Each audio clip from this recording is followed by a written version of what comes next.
துலாம் ராசி அன்பர்களுக்கும் நேயர்களுக்கும் ஆனந்த வணக்கங்கள். பொதுவாக துலாம்னாலே தராசு.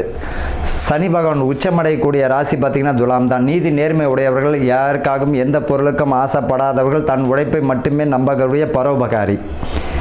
இவர்களுக்கு பார்த்திங்கன்னா இந்த துலாம் ராசிக்காரர்களுக்கு இது வரைக்கும் பார்த்திங்கன்னா 9ஆம் இடத்துல இருந்த குரு 10ஆம் இடத்துக்கு வருகிறார். 5/12/2000 வக்ர பயிற்சி அடைகிறார். கவனமாக இருக்க வேண்டியது தான். அதே நேரத்தில் பதவி பணி உயர்வு தந்துவிடும். தேவையில்லாத விஷயங்கள் தலையிட வேண்டாம். இருக்கிற வேலையை தக்க வச்சுக்கோங்க, அதுதான் நல்லதும் கூட.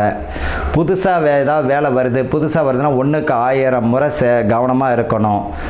பெண்களுக்கு வயிறு, முதுகு, முட்டி, கர்ப்பப்பை சம்பந்தப்பட்ட விஷயங்களை கவனமாக இருக்கிறது நல்லது. சிறு பாதிப்புனா கூட மருத்துவரை அணுகுவது நல்லது. தேவையில்லாத விஷயங்களை தலையிட வேண்டாம். புதிய நட்புகள் கவனம் தேவை.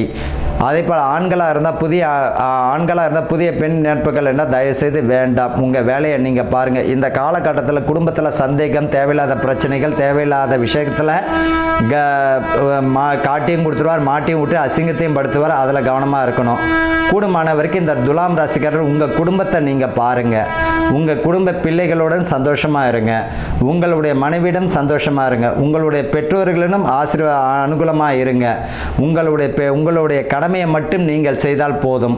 சுய தொழில் செய்பவர்கள் இது ஏற்கனவே இருந்த தொழிலை மட்டும் பாருங்கள். புதுசாக ஏதாவது தொழில் தொடங்குறீங்க, 1க்கு 1000 முறை கவனமுடன் செய்யுங்க.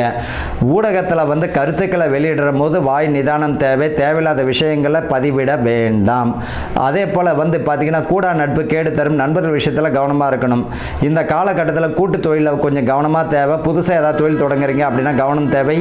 ஆன்லைன் வர்த்தகத்தில் கவனம் தேவை. அதே போல் கடன் கொடுக்கும் பொழுது 1க்கு 1000 முறை யோசித்து கடன் வாங்குவதும் பெறுவதும் கவனம் தேவை. தேவையில்லாத விஷயங்களை தலையிட வேண்டாம். உங்கள் வேலையை மட்டும் பார்த்தாலே போதும். குடும்பத்துடன் அந்யோன்யமாக இருந்துட்டாலே உங்களுடைய மதிப்பு மரியாதை ஆட்டோமேட்டிக்காக மேலே போகும். ஒரு விஷயத்தை நீங்கள் செய்கிறீங்க அப்படின்னா உங்களுடைய மனைவி, உங்களுடைய பிள்ளை, உங்களுடைய பெற்றவங்களை தெரியப்படுத்துங்க. அதுதான் நல்லதும் கூட.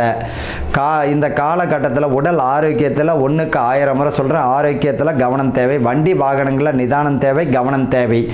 கடன் கொடுக்கும்போது நிதானம், கவனம் தேவை. தேவையில்லாத விஷயங்களை தலையிட வேண்டாம். முன்பின் தெரியாத தொழிலில் நண்பர்களை நம்பிய மற்றவங்களை நம்பிய ஈடுபட வேண்டாம். கலை சம்பந்தப்பட்டவங்களுக்கு விருது வாய்ப்புகள் கிடைக்கிறதுக்கும் மதிப்பு மரியாதை கிடைக்கிறதுக்கு வாய்ப்புகள் உண்டு. அதை பயன்படுத்திக்கோங்க. யாரையும் பற்றி தவறாக விமர்சனம் செய்ய வேண்டாம். அது உங்களுக்கு பாதகத்தை தந்துவிடும்.